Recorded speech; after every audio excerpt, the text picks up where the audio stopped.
So how is everyone? I hope you are all well. You're all looking amazing. Amazing. So anyway, look, the Goncalves family, they're not happy. I wouldn't be happy either. So what I will say before I go further into this, look, I think the Goncalves family, Steve Goncalves is a fantastic guy, clearly a fantastic father, but, and this is a big but, there has been information that's come out through the gag order here, and that we hear that they have never been interviewed by law enforcement. They've never spoken to them. They've never interviewed them, and they kind of said that was wrong, you know.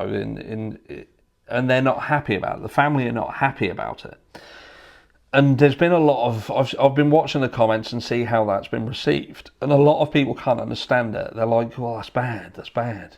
Goncalves family should have been spoken to. Why haven't they spoken to them? And it's even gone off in some areas of conversation where there's been a bit of again, conspiracy theories, if you like.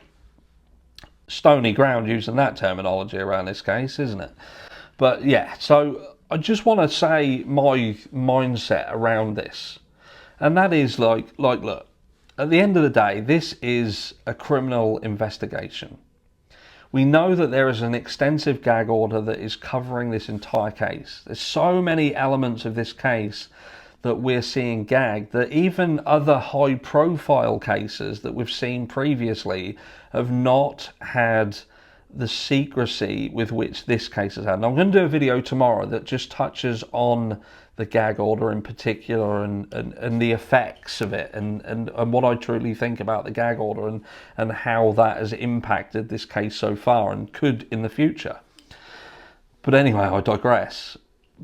So look, the state, law enforcement, everybody around this case, they have a duty to protect the case itself. And look, we speculate, and a lot of people will turn around, they will say, oh, you're going to harm the case, you're going to harm the case because you're on YouTube and you're talking about ideas. And what I will say is, look, we do not have the ability on YouTube to influence or impact the outcome of a crime of this nature. It doesn't work that way. It doesn't work. We can damage public perception of certain things, certainly, and we have to be careful on that. But in terms of the outcome of this isn't going to be governed or controlled by YouTube.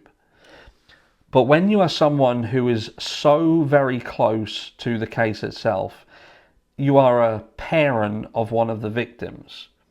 And when you are being so vocal and showing that you're not afraid to say certain things or have certain discussions, to come onto social media, and also to make statements that contradict earlier things that you've said, that then becomes a concern. That then becomes a concern. So my conclusion is that the way in which the Goncalves family have been treated by the state, by law enforcement, is completely and utterly warranted. Completely and utterly warranted. The Goncalves family are being treated exactly as they should based on the way in which they are themselves behaving. And look, what I want to say is I'm not saying that how they're behaving is wrong, because I would be 10 times fucking worse than Steve Goncalves. I would be turning Moscow upside down. And perhaps off camera he is. I can imagine the guy is fucking frantic. And, you know, for how he does compose himself, that is, you know, kudos to the guy. Absolutely kudos to the guy. But ultimately, he does still pose a risk to the case. And the risk being that he is going out and he is having conversations, he is communicating to even the likes of social media. And some may say that that is absolutely wrong. And for that reason, again, I just want to put my tuppence worth, if you like, on that matter. But yeah, I believe that the Goncalves family are being dealt with by law enforcement, by the state, everyone exactly as they should be based on how they are behaving. I just hope that these families do absolutely get the justice that their children deserve. I truly do.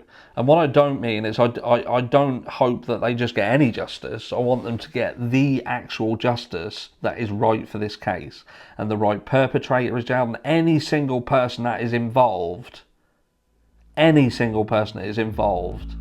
is brought to justice. Because alongside, even if Brian Kohberger is the person who did it, there are still other people around this case who should be brought to task.